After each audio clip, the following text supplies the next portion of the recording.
The story opens in a place no map can chart. No desert wind carries the sound from this chamber.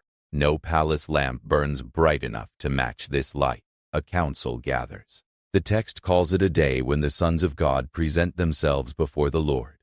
And among them walks a figure with a title, not a name, the Satan, the accuser, not a red trident, a courtroom antagonist. The world hums below. A single man's integrity becomes the subject of heaven's scrutiny. The Lord speaks first. His voice does not tremble. He points to a man outside Israel, outside covenant lines, as if to say, the boundaries of righteousness stretch farther than national maps. Have you considered my servant Job? A flawless setup, blameless and upright. He fears God and turns away from evil. God starts the story. God initiates the boast. The charge of the accuser is surgical. Job serves for the payoff. Faith as a transaction. Piety as profit. Remove the hedge. Pull the protection. Strip the blessing. He will curse to the face. The risk is cosmic. Disinterested righteousness stands on trial. Do humans love God when the gifts vanish? The court leans in. Permission is granted with a boundary line. All that he has is in your hand, but not the man himself. Limits frame the test. The scene shifts fast. The land of Uz appears like a panorama. Job towers among the people of the East. 7 sons, 3 daughters, 7,000 sheep, 3,000 camels, 500 yoke of oxen, 500 female donkeys, many servants. The text stacks numbers like pillars. Order, abundance, rhythm. The rhythm extends into the home. Each son hosts a day of feasting. The brothers rotate. The sisters join. Job rises early after cycles of joy, and he offers burnt offerings for each child. He imagines secret thoughts, tiny rebellions against heaven, and he covers them with smoke. He functions like a priest in an age without a temple. He lives with awareness. He takes nothing for granted. The catastrophe refuses subtlety. The first messenger races in, with desert dust clinging to his beard. Sabaeans attacked.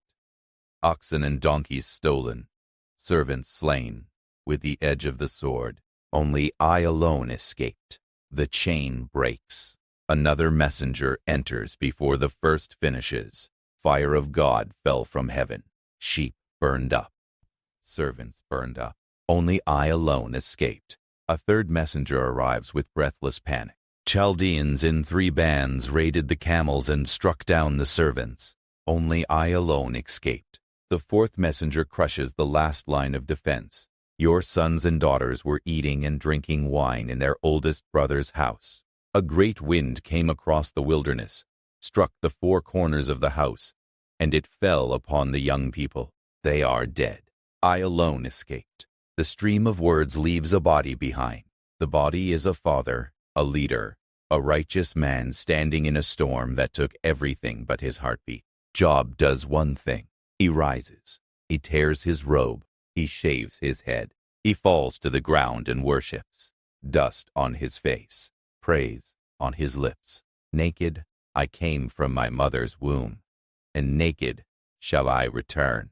The Lord gave, and the Lord has taken away. Blessed be the name of the Lord.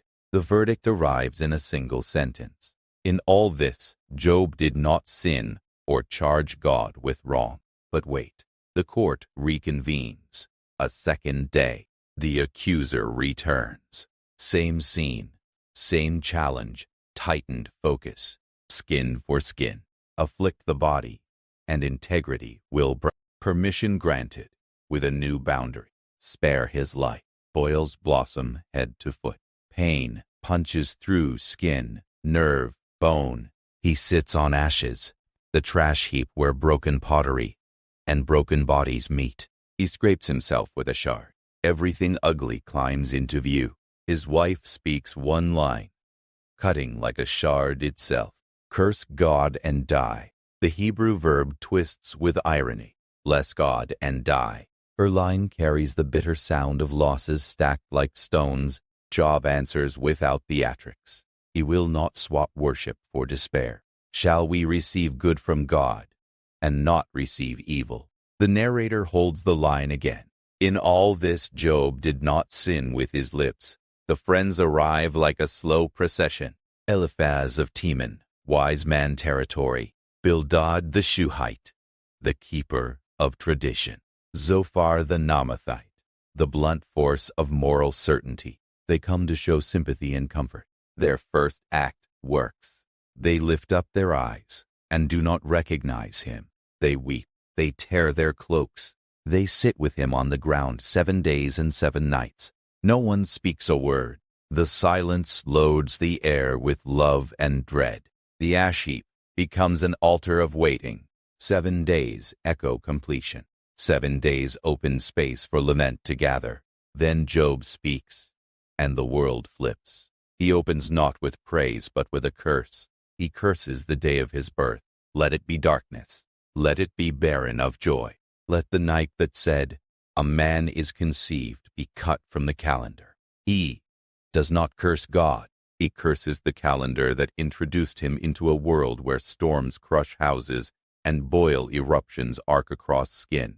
He wonders why light shows up to those whose way is hidden. He sighs that the thing he feared has come upon him. The text refuses the smile. The Bible blesses honesty with holy ink. Job never confesses secret crimes.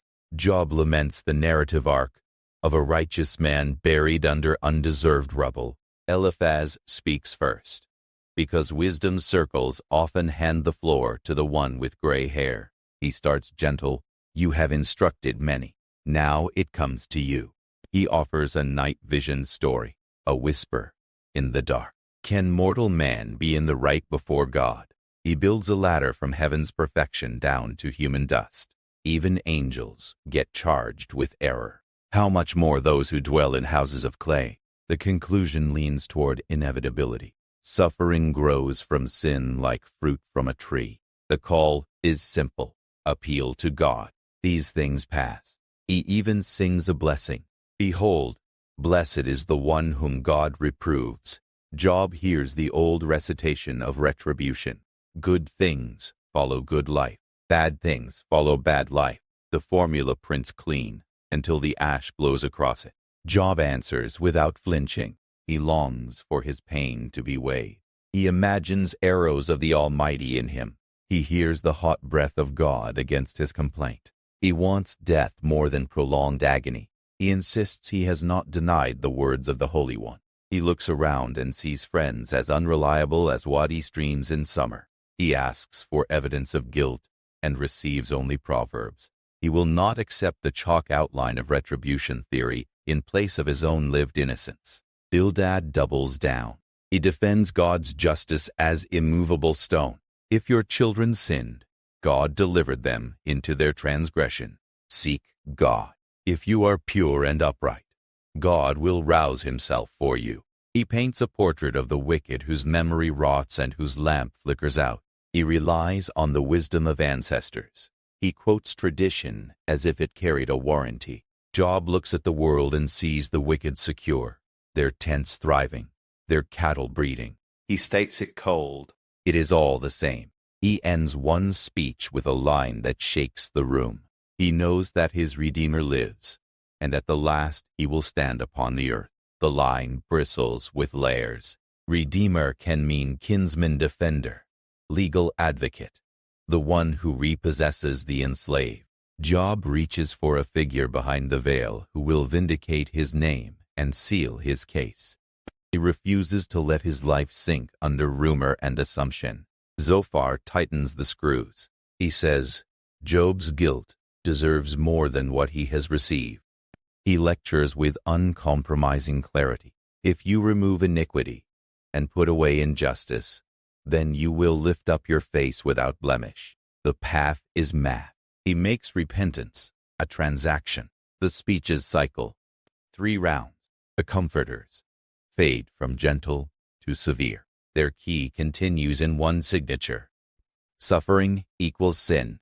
Job's insistent innocence equals stubborn denial. Job refuses to betray his integrity. He declares that he will argue his ways to God's face. He longs for an arbiter, a mediator, with a hand on God and a hand on him. He demands that God reveal the charges. He says he would carry his case in his teeth. He holds contradictions that most hearts would run from. He reaches the floor of despair and keeps praying. The structure of the book moves with literary precision. Prose breaks into poetry the moment Job opens his mouth. Poetry allows textures that prose cannot hold. Images begin to fly like sparks. Tents, lamps, wind, cords, nets, carts, dust. Job's speeches carry legal motifs. He calls for a witness in heaven. He demands an indictment. He describes his honor once worn like a robe, now torn to rags. He uses courtroom verbs: argue, answer, contend. He never calls himself sinless in cosmic terms. He calls himself innocent of crimes that merit the calamity he endures. The difference matters. The friends cannot hear nuance. Their doctrine tolerates no exception. The poem turns into a wrestling mat. Eliphaz escalates under pressure. He accuses Job with specifics. You have exacted pledges of your brothers for nothing. You have stripped the naked of their clothing. You have given no water to the weary. He imagines economic oppression behind the curtains of Job's estate. The text never supports these charges. The accusations read like a desperate attempt to force reality to fit the theory. Job answers with the oath of innocence in chapters 29-31. The form matches legal documents from the ancient Near East. He says, "If I have walked with falsehood, let me sow and another eat. If my heart has been enticed by a woman, let my wife grind for another. If I have withheld the poor their desire, let my shoulder blade fall from its socket." He invites curses upon himself if hidden injustice exists. He calls the earth to witness his hands. He signs his affidavit with bold ink. He sets his signature and waits for the Almighty's response. He imagines wearing the indictment like a crown and approaching the judge. At the center of the book stands a hymn that feels detached and yet crucial. Chapter 28 sings of wisdom as a treasure hidden from miners who carve deep shafts into the earth. Iron tools bite the rock. Rivers are dammed up. Birds and beasts do not know the path. Abaddon and death hear a rumor of it. God understands the way. He alone knows the place of wisdom. God saw it and declared it, established it, and searched it out. The refrain lands with the conclusion that echoes the beginning of Proverbs. The fear of the Lord, that is wisdom, and to turn away from evil is understanding. The hymn functions like a compass placed on the table. It does not solve the case. It orients the travelers. It says that wisdom hides with God and spills through reverence, not formulas. It sets the stage for another kind of answer. Job's agony turns personal and social. He remembers his former life in chapter 29 with tenderness. The lamps of God shone upon his head. His children surrounded him. The young men stepped aside. Princes laid their hands on their mouths. The poor sang his blessings at the gate. He broke the fangs of the unrighteous and made the widow's heart sing. He expects to die in his nest with sand, as many as days and roots spread to waters. Then the present intrudes with cruelty. He sits in the ash heap. Youths mock. His skin turns black and falls from him. His harp turns to mourning. The pivot from honor to humiliation cuts deeper than any shard. The friends run out of steam. The third cycle breaks off with Zophar losing his third speech entirely. A newcomer appears as the storm gathers in the distance. Elihu, son of Barachel the Buzite, has listened with a younger man's restraint and a younger man's fire. He burns with anger at Job for justifying himself rather than God, and at the friends for failing to answer and condemning without proof. He announces that it is the Spirit in man, the breath of the Almighty, that gives understanding. He refuses the monopoly of gray hair. He claims to speak for God without eavesdropping on the divine counsel. He sees suffering as discipline, as messenger, as merciful prevention. God speaks once, twice, yet man does not perceive. In a dream, in a vision of the night, or he is chastened with pain. Then a mediator stands, one among 1,000, to declare to man what is right. God is gracious to him. Deliver him from going down to the pit. He hints toward a doctrine of chastisement that carries mercy inside it. He calls Job to consider the wondrous works of God. He points toward a rising storm on the horizon with words about lightning, thunder, and the breath of God that produces ice. His speeches frame the moment like a trumpet. The sky darkens.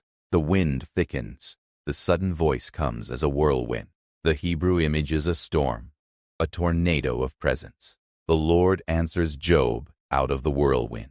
Not silence, not a memo, a voice. The first word to Job since the permissive boundaries in the council. The voice speaks with poetic force that shakes the bones of the world. Who is this that darkens counsel by words without knowledge? Dress for action like a man. The action begins with creation's deep shelves. Where were you when I laid the foundation of the earth? The lines roll with wild energy. Morning stars sang together, and all the sons of God shouted for joy.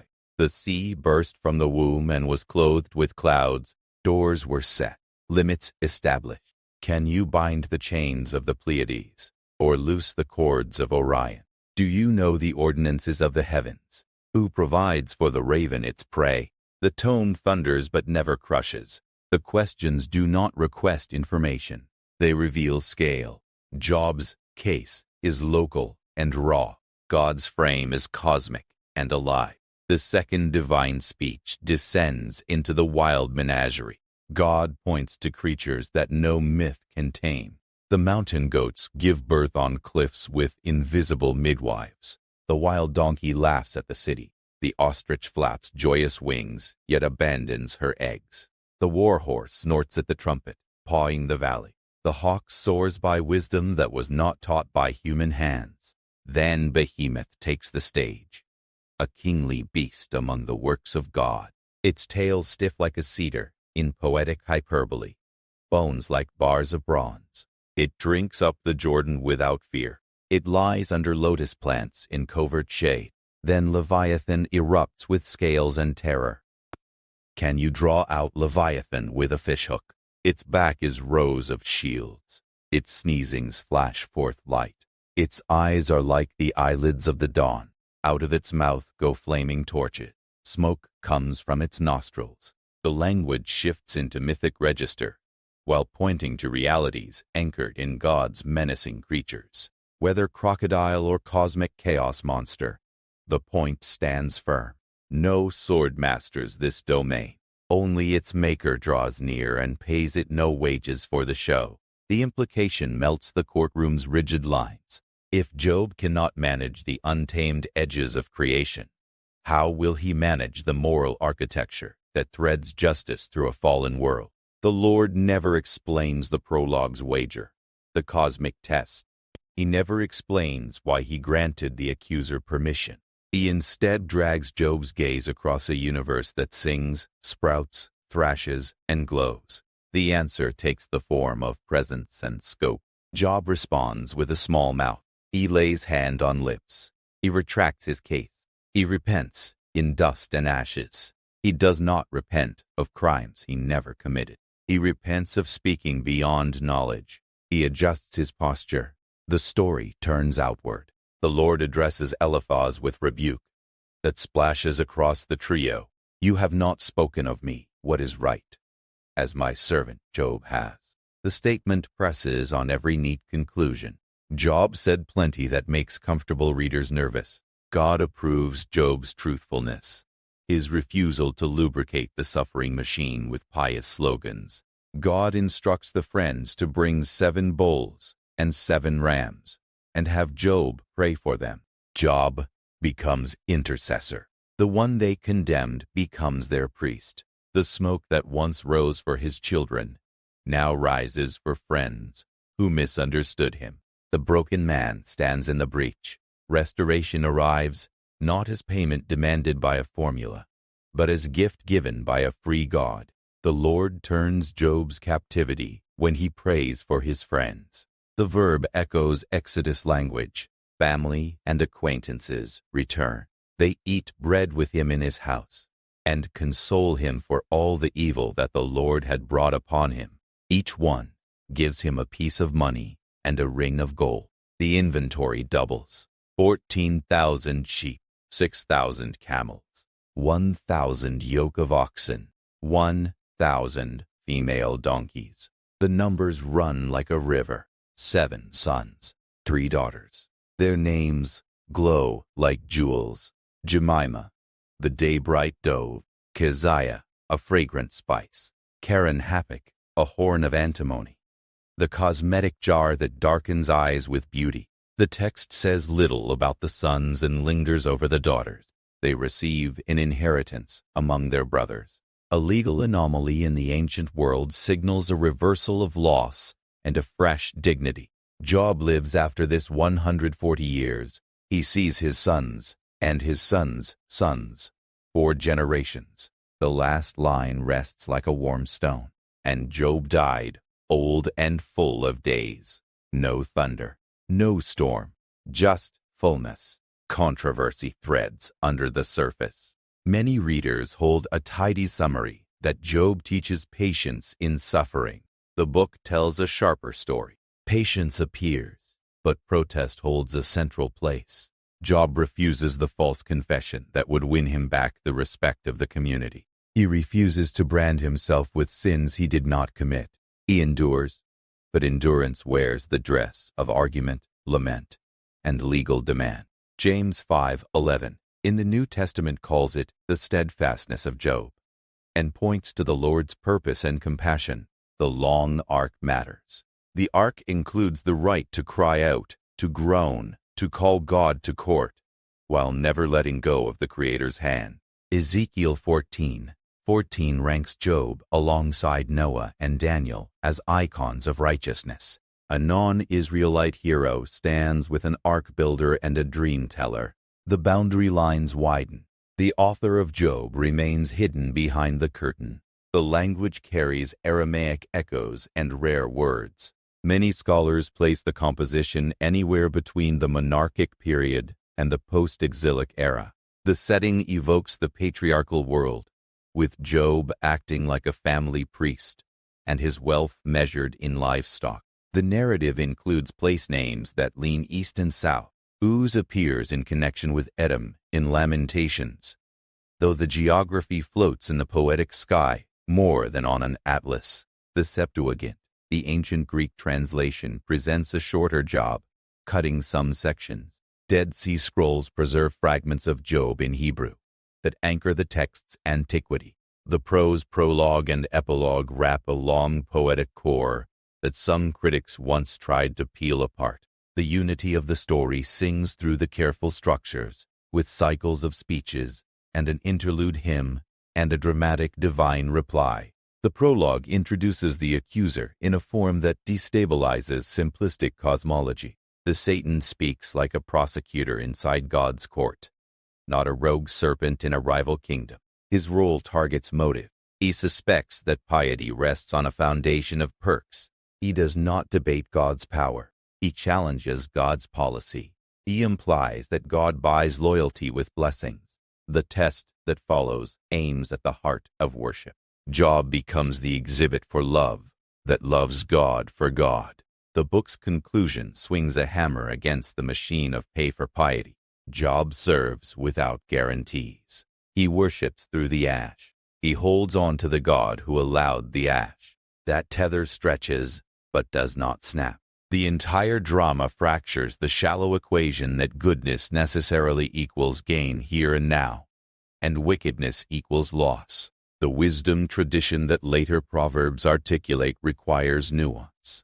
Proverbs speaks of patterns. Job speaks of exceptions. Both belong in the canon to keep souls from building idols out of formulas. The speeches about Behemoth and Leviathan tease out another axis of meaning. Behemoth looks like a hippo in some features, and a mythic land behemoth in others. Leviathan swims between crocodile description and chaos dragon legend. Ancient Near Eastern texts from Ugarit describe Baal battling a sea monster named Lotan, a 7-headed serpent. The Bible reuses and recasts imagery without adopting pagan theology. Leviathan serves the Lord's storyline as a symbol of untamable power that only the Creator commands. In Isaiah, Leviathan becomes a symbol of evil pierced at the end of days. In Job, Leviathan exposes human smallness and reveals divine playfulness and sovereignty. God laughs at what terrifies knights. He keeps chaos on a leash. Job learns that the world holds beasts bigger than human justice systems, and that God stands above them in control and delight. The cosmos features not only moral complications, but wildness that requires humility. The friends present the best of conventional religion. Their failure offers a mirror that exposes well-meaning cruelty. They say many true things about God's justice, purity, and power. Their lies grow in the soil of misapplied truth. They weaponize proverbs against a sufferer. They insist on explanations that maintain a tidy universe at the expense of a bleeding friend. They protect God's reputation, as if God needs a legal team to suppress inconvenient cases. The Lord's final verdict stuns. Job spoke what is right about God. He tore off veneers and spoke from the furnace. The friends spoke polished lines that turned a living God into a vending machine. The pastoral wound remains tender. The church often echoes the friends. The book breaks the echo with thunder. Job's oath of innocence in chapters 29-31 deserves a place in world literature's great legal speeches. He takes the court oath structure and fills it with social ethics ahead of its time. He cares for the poor, the widow, the fatherless. He refuses lust, covetousness, vindictiveness. He refuses to rejoice at the ruin of his enemy. He treats his servants as humans with the same maker. He does not trust in gold. He does not salute the sun or the moon in idolatrous worship. His righteousness explosively surpasses minimal compliance. He models the love of neighbor without tablets in his hand. He forms a righteous city with his presence. The reversal makes the ash heap even more cutting. A man like this ends up with boils and a collapsed house. The audience must set down shallow slogans or provide silence as an offering. The book's poetry steps close to the abyss. Job describes God as hunting him like a lion, shooting arrows into his kidneys, gnashing teeth. He speaks of friend betrayal. He says that God has thrown him into the mud. He says that God has overturned his justice. The lines scorch modern sensibilities trained to protect God with euphemisms. The Bible refuses to sanitize lament. The narratives of Jeremiah, the Psalms of Asaph, the tears of Hannah, and the blood sweat of Gethsemane all tell the same story. Real faith speaks in real pain. The voice from the whirlwind does not start with a reprimand for tone. It calls out deficient knowledge and expands horizons. Job's passion in distress stands as a form of communion. The hand that slams the table is the same hand that reaches for God's robe. Job 19 holds a line that generations have sung with hope. I know that my Redeemer lives. Debates over translation and eschatology ride in the margins. Some hear a kinsman redeemer inside the human legal system.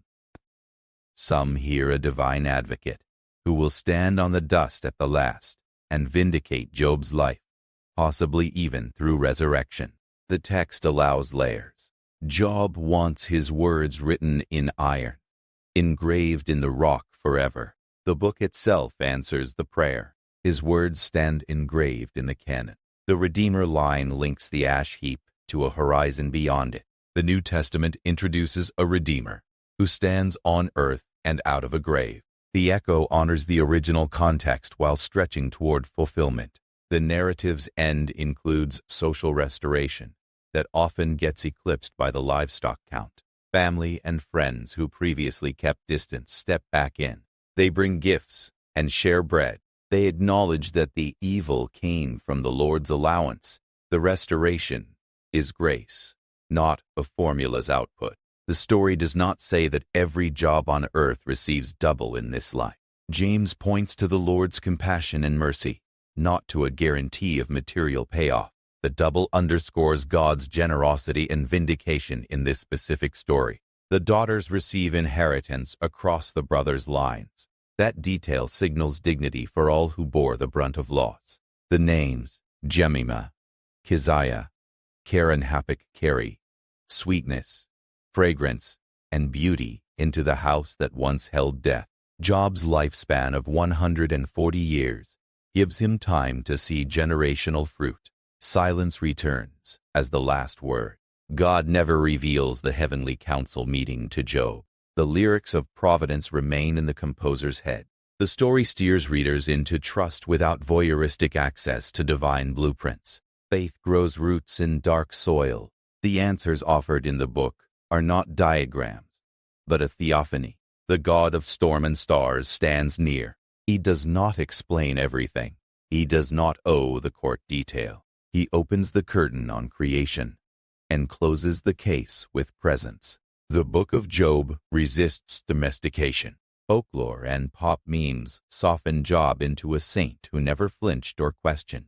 The text provides a man who says hard words to heaven while holding fast to heaven's Lord. The text provides friends who quote scripture footnotes with surgical coldness and get rebuked by God. The text provides a courtroom drama that turns into a nature documentary, that turns into a reconciliation ceremony. The variety refuses the narrowness of a single moral. The narrative pushes toward a larger posture. Fear of the Lord, upright life, bold lament, humble awe, active mercy. Open hands. Ancient readers felt the weight of this book. Many considered it the greatest poem of the Hebrew Bible's wisdom corpus. Its Hebrew stands apart, textured with rare vocabulary and imagery. Its legal, liturgical, and mythopoetic threads weave a tapestry that scholars chase for decades. Students note the chiastic balances, the way speeches mirror and build. The fracturing of the third cycle signals that the friend's theory collapses under the strain of reality.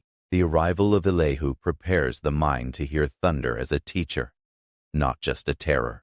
The divine speeches elevate curiosity above the checklist. Creation becomes catechism. The Maker asks, not for a report, but for a gasp that becomes worship. Serious attention to the text's moral axis yields practical clarity. The righteous suffer. The wicked often flourish. Simplistic karma collapses. God remains just. The world remains complicated. The fear of the Lord remains the beginning of wisdom. Lament remains lawful. Intercession remains powerful. Community remains both wound and balm. Human words about God matter. God listens and evaluates. He says Job spoke what is right, and he calls the friends to offer sacrifices that acknowledge the damage done by weaponized orthodoxy. The accuser exits the stage early. He never reappears. He never gets the last word. The living God drives the narrative to long-term restoration without consulting the accuser for closing arguments. The book does not canonize Satan as an equal rival deity. It shows him as a functionary in the heavenly council, whose malice serves a purpose and then evaporates under the weight of God's action. The final image is not demonic triumph. The final image is a dust-caked man talking to God in a whirlwind and then blessing daughters with inheritance. For the modern soul, the application refuses slogans. The book supplies permission slips. Permission to sit 7 days and say nothing. Permission to reject manipulative guilt. Permission to grieve like a prophet and debate like a lawyer before the judge of all the earth. Permission to walk away from easy answers and toward the burning bush and the storm cloud. Permission to praise with teeth clenched and to repent when arrogance sneaks into the pulpit of pain.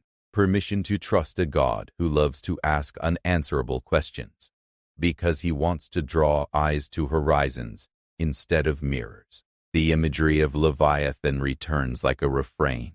The sea beast thrashes at the boundary of human control. Ancient sailors looked at sea storms and called that feeling Leviathan. Job stands at the beach and listens to God say, "I made that." The Creator loves powerful things that humans cannot monetize. God's universe includes the category of play. Dive into Psalm 104 and watch Leviathan frolic in the sea, where God formed him to play. The item on display is divine confidence, not cosmic chaos spiraling out of control. A sword cannot pierce Leviathan. This story cares less about zoology than theology. The God of Abraham and Adam owns the monsters and makes them leashed. Footnotes. That lesson unthreads nervous piety that tries to police God with doctrine that excludes delight. Historical breadcrumbs add credibility to the story's gravitas. Job's name appears in Ezekiel's roll call of righteous figures as appear to Noah and Daniel, confirming his stature in ancient memory. The letter of James in the New Testament points to Job's endurance and to the Lord's compassion and purpose. The Septuagint's shorter Job signals a living textual tradition, while the Masoretic text's longer form provides the richer poetic core. Dead Sea Scroll fragments from Qumran confirm that early communities copied and cherished this book. The land of Uz becomes less a GPS point and more a literary canvas for wisdom that speaks across cultures. Job is not an Israelite by label. His story nonetheless carries the heart of biblical faith, fear of God, justice, mercy, truth, spoken to heaven with tears. The God of Israel claims the whole earth, and Uz belongs to his map. The final tension the book preserves becomes its deepest gift. God never says, "Here is why your children died." He never says, "Here is why your skin burned." He never says, "Here is why your wife despaired, your friends misunderstood you, your body betrayed you." He says, "Here I am." He says, "Look at Orion and the raven, the mountain goats and the lightning bolts, Behemoth and Leviathan." He says, "Behold the architecture of a universe that runs on more than courtroom logic." He invites wonder into the courtroom and then turns the case into worship. The greatest faith story on earth does not feature a man who never cracked. It features a man who cursed his birthday and still blessed God. It features a God who allowed pain to silence quick answers and then spoke from a whirl of power with a tone that turned a client into a pilgrim. It features friends who learned that theology without tenderness becomes blasphemy. It features daughters named after brightness, fragrance, and beauty, walking out of a house once filled with funerals. Human hearts thrill to stories where the hero solves the puzzle. Job refuses that shape. The hero clings through horror, refuses false guilt, forces a conversation, and bows in awe. The solution is not a code. The solution is a person. The book's artistry persuades by beauty as much as by logic. The legal speeches sing. The nature panoramas thunder. The last scene warms. Theology wears flesh, dust, and scars. The narrative quietly undermines a transactional gospel. Job's integrity stands independent from payoff. The accuser's slander dies on the ash heap. The outcome proves the case. Job loved God for God. The restoration amplifies the verdict while not forming the foundation of faith. The burning core burns with the first act of worship after the four messengers. Blessed be the name of the Lord. That line draws a straight path through every later sentence. It survives the boils, the accusations, the questioning, the silence, the whirlwind, the prayers, and the sacrifices. It marks a soul that refuses to reorganize reality around pain, even as he names pain with ruthless accuracy. The book instructs the friends within us to shut up until we can speak with kindness. It instructs the Job within us to speak up until God speaks. It instructs leaders to fear God more than the loss of tidy explanations. It instructs sufferers to see beyond their ash to the God who keeps stars on strings and monsters on leashes. It instructs communities to restore with gifts, bread, and presence in the house where sorrow stung the deepest. It instructs the learned to hold scholarship with humility, to note aromasms and textual variants without missing the thunder. Job's ending summons inner steadiness without promising early vindication. The man who held dust becomes dust, with fullness in his chest. The record of his life reached across centuries to whisper to exiles, to martyrs, to hospital rooms, to war zones, to broken marriages, to business collapses, to graves. Underneath the whisper roars a storm. The eyes that pierce Orion and watch ravens fall catch every tear that drops into the ash. The hands that shaped Behemoth and Leviathan hold the broken-hearted. The God who rebukes friends for cold comfort remains near to the crushed. The book leaves Earth with a hint rather than a diagram. A Redeemer lives. The last day stands in view. The upright man will see God. The oath stamped into rock outlasts the ash heap. Integrity becomes the currency that never rusts. Faith proves its purity not by the absence of lament, but by the refusal to let lament mute praise. Job's laughter at the end rises from a place no prosperity doctrine can fathom. The greatest faith story ever told sits in the middle of wisdom literature, like a mountain. Proverbs surrounds it with cultivated fields of moral cause and effect. Ecclesiastes circles it with vapor and paradox. Job rises with rock and storm. Pilgrims ascend its switchbacks and do not come down the same. The air thins. The view expands. The soul learns that God's questions feed faith more than man's answers. The soul learns that being right about God matters even when it costs social standing. The soul learns that God draws near to honest dust. The last silence in the book rings loud with the presence of the whirlwind's voice fading into clear skies. The ashes do not define Job's legacy. His worship does. His oath does. His intercession does. His daughters' names do. The thunder of the Lord's voice remains a soundtrack under simple daily work.